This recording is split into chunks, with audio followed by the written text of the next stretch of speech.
बात उस जोड़ी की करते हैं जो हिट जोड़ी कही जाती है। हिट जोड़ी है प्रधानमंत्री नरेंद्र मोदी और मुख्यमंत्री योगी आदित्यनाथ के उत्तर प्रदेश हो या देश में जहां पर भी चुनाव प्रचार का जिक्र हो वहां पर प्रधानमंत्री नरेंद्र मोदी और मुख्यमंत्री योगी आदित्यनाथ जाते हैं तो ये जोड़ी हिट साबित होती है। उत्तर प्रदेश में भी इस जोड़ी ने कमाल करके दिखाया है। बीजेपी दावा करते उत्तर प्रदेश और प्रधानमंत्री के नेतृत्व में देश तरक्की कर रहा है, लेकिन इन सब के बीच बनारस की तस्वीर भी पूरी तरीके से पिछले 10 सालों में बदली है और इस तस्वीर को और बेहतर बनाने की कोशिश प्रधानमंत्री नरेंद्र मोदी करेंगे। ये दावा भी करेंगे, वादा भी करेंगे और इसकी झलक भी बनारस में पहुंचने वाले जो 7 करोड़ से ज्यादा श्रद्धालु हैं वो तस्दीक करते रहते हैं गाहे बगाहे। तो एक रिपोर्ट आपको दिखाते हैं।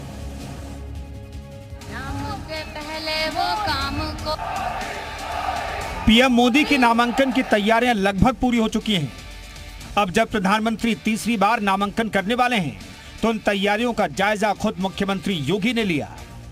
योगी आदित्यनाथ इसी तरह प्रधानमंत्री के हर काम को लेकर तत्परता दिखाते हैं, चाहे वाराणसी में काशी विश्वनाथ कॉरिडोर के निर्माण का वक्त हो, चाहे अयोध्या में राम मंदिर निर्माण के कार्य का समय हो, चाहे प्रदेश के किसी शहर में प्रधानमंत्री का आगमन हो।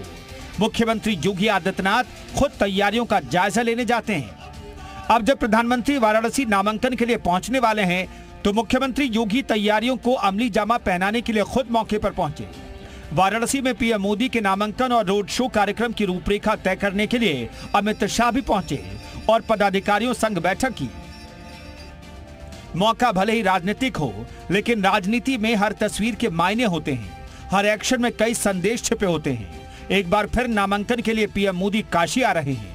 राजनीति के जानकारों के मुताबिक पूरे राजनीतिक अनुष्ठान को यूपी में बीजेपी के मिशन 80 से जोड़कर देखा जा रहा है।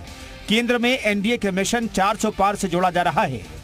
एक कहावत मशहूर है कि दिल्ली का सियासी रास्ता यूपी से होकर गुजरता है, क्योंकि यहां लोकसभा के सबसे ज्यादा 80 सांसद चुने जाते हैं। 2014 में बीजेपी गठबंधन को 73 सीट मिली थी, जबकि 2019 में बीजेपी गठबंधन को 62 सीट मिली थी।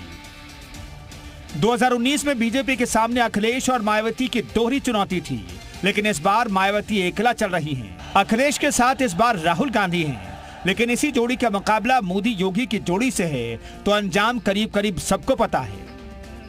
फिलहाल बीजेपी का जोर फिलहाल रोड शो और नामांकन के जरिए शक्ति प्रदर्शन का है, जिसे पार्टी भव्य बनाने में जुटी है।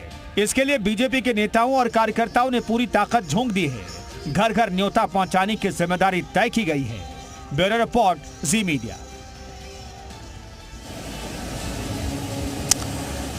तो आपने देखा ये जोड़ी कमाल की जोड़ी बीजेपी के लिए है और ये जोड़ी हमेशा से हिट साबित होती रही है और उत्तर प्रदेश में जोड़ी ने कमाल करके दिखाया है। उत्तर प्रदेश में सरकार बनाने में ये जोड़ी कामयाब रही। 2019 की बात करें तो 2019 में बीजेपी की सरकार बनी, केंद्र में बीजेपी की सरकार बनी। वैसे 17 में अगर देखें तो मुख्यमंत्री योगी आदित्यनाथ बने और 2019 में भी बेहतर परफॉर्मेंस इस जोड़ी ने करके दिखाया। 2022 के चुनाव में, विधानसभा चुनाव में फिर से जोड़ी ने कमाल करके दिखाया और पहली बार उत्तर प्रदेश के चुनावी इतिहास में हुआ कि एक व्यक्ति दोबारा कंसेक्यूटिवली यानी कि दूसरे बार टर्म में लगातार मुख्यमंत्री बना हो, तो ऐसा पहली बार हुआ है। तो ये जोड़ी का करिश्मा है, इसी जोड़ी ने ये करिश्मा करके दिखाया और प्रचंड बहुमत की सरकार दोबारा से योगी आदित्यनाथ के उत्तर प्रदेश में बनी है। तो ये हिट जोड़ी है। इसके अलावा अगर बात करें तो आखिर ये हिट जोड़ी क्यों है, इसे भी समझना पड़ेगा। दोनों की छवि बेहद आक्रामक है। मुख्यमंत्री योगी आदित्यनाथ तो प्रधानमंत्री नरेंद्र मोदी की बात हो, विरोधियों पर जमकर निशाना साधते हैं, जमकर प्रहार करते हैं। वो तस्वीरें अभी चुनाव में भी हम देख रहे हैं। भ्रष्टाचार पर जीरो टॉलरेंस की पॉलिसी पर दोनों काम करते हैं। दोनों की छवि जनता में बेहतर कही जाती है। परिवारवाद पर चोट करते रहते हैं। आप देख रहे हैं कि उत्तर प्रदेश में किस तरीके से अखिलेश यादव के परिवार पर चोट करते हैं। 24 घंटे 7 दिन चुनावी मोड में रहते हैं, एक्टिव रहते हैं और सिर्फ चुनावी मोड में नहीं आप कह सकते हैं, क्योंकि 24 घंटे ये जो दोनों नेता है काम करते हुए दिखाई देते हैं। ये अपने आप में बड़ी चीज है, इसलिए ये जोड़ी बेहद हिट है, क्योंकि दोनों 24/7 काम करने के लिए जाने जाते हैं। भ्रष्टाचार पर जीरो टॉलरेंस इनकी पॉलिसी है और इसका फायदा जनता को मिलता है और जनता बीजेपी को इसका फायदा ट्रांसफर करती है रिटर्न गिफ्ट के तौर पर।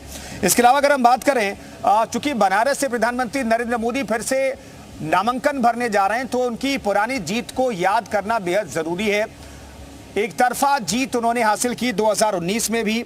2019 में करीब 63% से ज्यादा वोटों के अंतर से प्रधानमंत्री नरेंद्र मोदी चुनाव जीते और अगर 2014 की बात करें तो 2014 में 3,71,000 से ज्यादा वोटों से प्रधानमंत्री जीत करके देश के प्रधानमंत्री के तौर पर सांसद चुने गए और देश के प्रधानमंत्री के तौर पर पिछले 10 सालों से वो काम कर रहे हैं, देश की सेवा कर रहे हैं। तो बनारस में उनके सामने कितनी बड़ी चुनौती है ये कहना बहुत मुश्किल है, लेकिन वो एक तरफा जीत हासिल करते रहे, विरोधियों की जमानत जब्त होती रही है, लेकिन एक बार फिर से मेगा रोड शो होगा और मेगा शो होगा नामांकन से पहले। चूंकि ये प्रधानमंत्री का कार्यक्रम है इसलिए यहां पर उनकी मौजूदगी और इसे मेगा बनाने की कोशिश लगातार बीजेपी कर रही है और बीजेपी के वरिष्ठ नेता कर रहे हैं, रणनीतिकार कर रहे हैं।